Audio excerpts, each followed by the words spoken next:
Hi hello welcome to జాట్ TV. CM Chandrababu serious అవ్వడంపై serious అయిన వైఎస్ఆర్సీపీ రాష్ట్ర అధికార ప్రతినిధి ఆర్ఎస్ శ్యామల.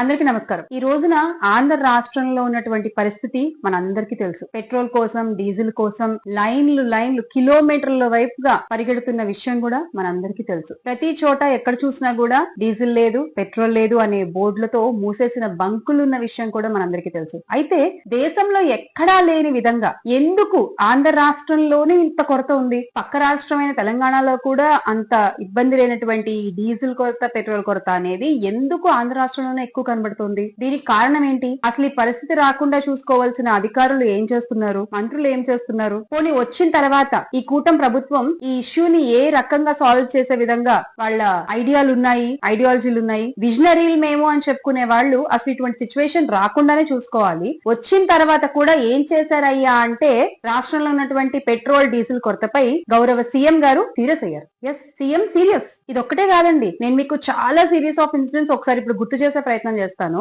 ఈ రోజు పెట్రోల్, డీజిల్ కొరతపై సీఎం సీరియస్. టోల్ గేట్ సిబ్బందిపై టీడీపీ ఎమ్మెల్యేలు అనుచరులు దౌర్జన్యం చేస్తే సీఎం సీరియస్. రాష్ట్రంలో కమర్షియల్ గ్యాస్ కొరతతో హోటల్ వ్యాపారాలు మూతపడే పరిస్థితి ఉంటే, ఆ కార్మికులందరూ రోడ్డున పడే పరిస్థితి ఉంటే సీఎం సీరియస్. పల్నాడు జిల్లాలో ఎస్పీ కార్యాలయంలో ఎమ్మెల్యే దౌర్జన్యం చేసి బాత్రూమ్ లో తలుపులు వేసుకుని కూర్చుని మంకు పట్టు పడితే సీఎం సీరియస్. కలకలం రేపిన పుట్టా మహేష్ డ్రగ్స్ వ్యవహారంలో కూడా సీఎం సీరియస్. కట్టుతప్పుతున్న మంత్రులు, ఎమ్మెల్యేలు, ఎంపీల విషయంలో కూడా సీఎం సీరియస్. కాకినాడలో మెడికల్ కాలేజ్ విద్యార్థిపై సిబ్బంది లైంగిక వేధింపులకు గురైతే సీఎం సీరియస్. కేంద్ర నిధులు సకాలంలో ఖర్చు చేయక మురిగిపోయే పరిస్థితిలో ఉంటే దానిపై కూడా సీఎం సీరియస్. ముఖ్యమంత్రి అనంత పర్యటనలో విద్యుత్ కోతలపై లెక్కకు మించి ఫిర్యాదులు వస్తే సీఎం సీరియస్. నియోజకవర్గం అభివృద్ధి సంక్షేమ కార్యక్రమాల పట్ల ఎమ్మెల్యేలు పట్టించుకోకుండా గైర్హాజరై తిరుగుతూ ఉంటే సీఎం సీరియస్. తిరుపతిలో తొక్కిసలాట, 6 మృతి. ఈ విషయంలో కూడా సీఎం సీరియస్. కదిరి గంగమ్మగుళ్ల ఆభరణాలు చోరీ చేసిన అదే దేవాలయపు ఈవో సీఎం సీరియస్. సత్యసాయి జిల్లాలో పాఠశాల విద్యార్థులకు అందని మధ్యాహ్న భోజనం సీఎం సీరియస్. కాకినాడలో ఇంజెక్షన్ వికటించి 8 నెలల గర్భిణి మృతి సీఎం సీరియస్.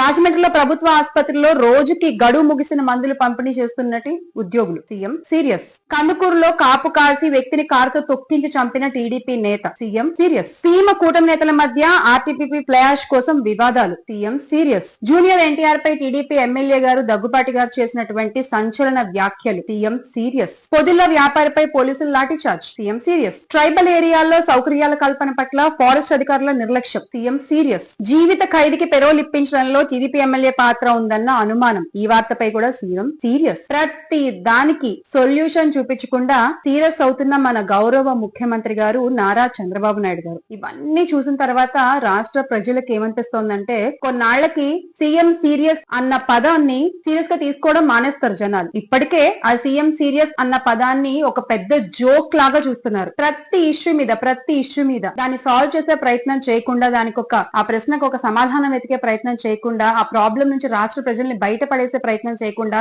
ప్రతి విషయంలోనూ వీళ్ళ సీరియస్ అవుతూ పోతే గౌరవ ముఖ్యమంత్రి గారు నారా చంద్రబాబు నాయుడు గారు it's becoming a joke. It's not serious anymore. ఈ రోజున ప్రతి ఒక్కళ్ళు కూడా రాష్ట్రంలో అనుకుంటున్న మాట అదే. అసలు ఆ రోజున అంత పెద్ద విపత్తు కరోనాని జగనన్న ఎలా హ్యాండిల్ చేశారు, జగన్మోహన్ రెడ్డి గారు ఎలా ఎదుర్కొన్నారు? అంత పెద్ద విపత్తే గనక ఈ రోజు మన రాష్ట్రం మీద పడి ఉంటే ఈయన సీరియస్ అయ్యి ఊరుకునేవారు అంతే చంద్రబాబు నాయుడు గారు. కానీ జగన్మోహన్ రెడ్డి గారు సీరియస్ గా ఇష్యూని తీసుకుని దాన్ని సాల్వ్ చేసే ప్రయత్నం చేస్తారు. అది చంద్రబాబు నాయుడు గారికి, జగన్మోహన్ రెడ్డి గారికి ఉన్న తేడా. అందుకే make Andhra great again with Jagananna. జోహార్ వైఎస్ఆర్.